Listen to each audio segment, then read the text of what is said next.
There are two types of the manual D136 one, dated February 10, 1942. The figures on both manuals are completely different, and it is obvious that one of them came later, although there is no description of the revision. The text is fully identical except the D136/1 on the front cover.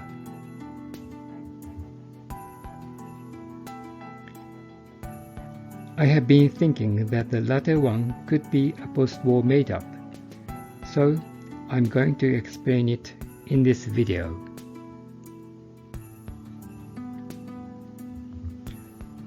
I'll call the original one as Manual A and the other one Manual B. Now let's see the differences of those figures.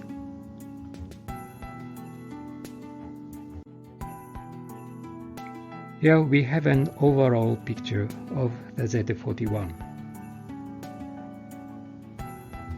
At a glance, you can see the ZF41 on Manual A is Type 1, which matches the date February 10, 1942. On the other hand, the one on Manual B is Type 3, which was made after 1943.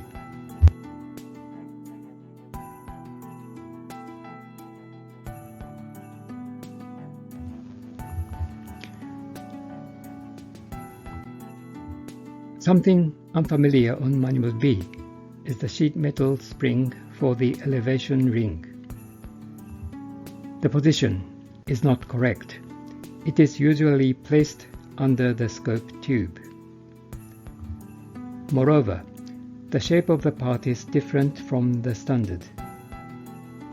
The type is only seen on the ZF41 one made by BBT of France, which bore the military code KOV under the German occupation.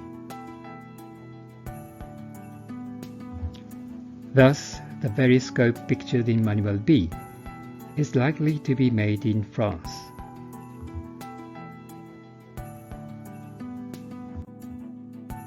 Next, we have the scope body. The KOV type metal spring is clearly shown again in Manual B. To be discussed later, if the Manual B was issued during the war, I presume it was not earlier than the latter part of 1944. It is quite unnatural that the ordnance used such scope when the factory was already liberated.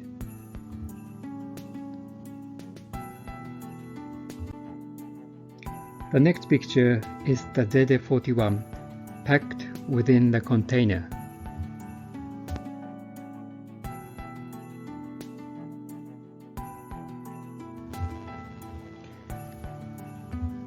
The container of Manual A is one of the earliest productions.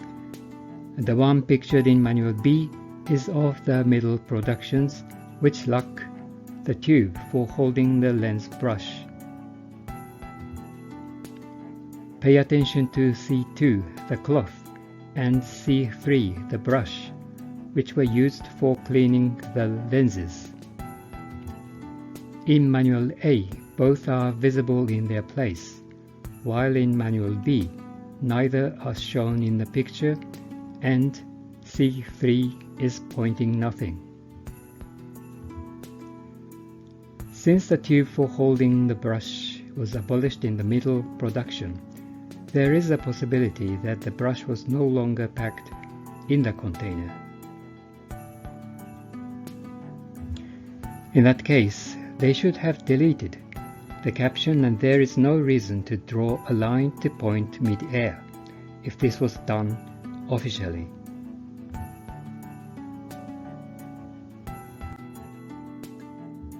The last figures are K98K ZF41s. The K98K on Manual A has front side hood laminated stock and flat butt plate, indicating its production around 1941, which matches the date of the issue, February 1942.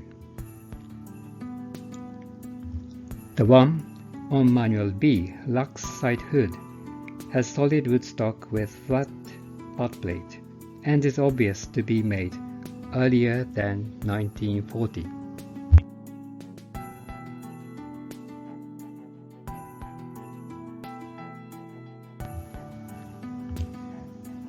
There was no factory-made K98K ZF41 at the time, so the rifle was modified after its production.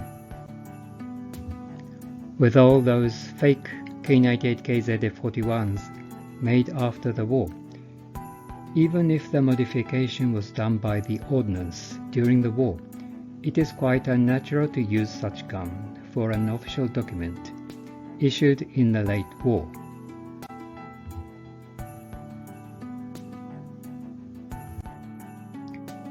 That's all for the comparison of the figures. Now at the end, I would like to think about when the revision was done, if Manual B is official. The original date of the issue was February 10, 1942. At the time, it was described as D136. It is presumed that its designation was changed to D136/1 officially when the manual D136/2, the K98K with commercial scopes, was issued in February 23, 1943.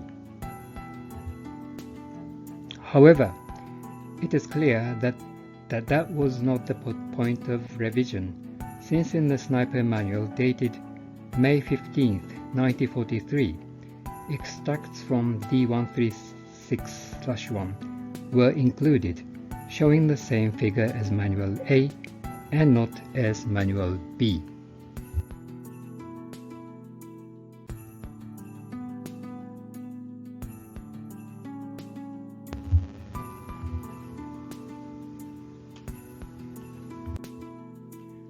And the very Manual A shown in this video has a date, the 24th of April 1944, which means the Manual A was still in use at the time. In July 1944, a report referring to the downgrade of the K98K ZF41 as a normal carabiner was made, so the change was done in such an adversity for the ZF41. I can't think of the necessity of revision at those time, so together with the suspicious figures, I conclude that the work was done after the war. The reason for this effort is unknown, but I believe it has something to do with the KOV ZF41 scopes, which can be seen often around. If I can get more information, I would like to explain about the KOV scopes in another video. What do you think about these manuals? Let me know your opinion in the comments below.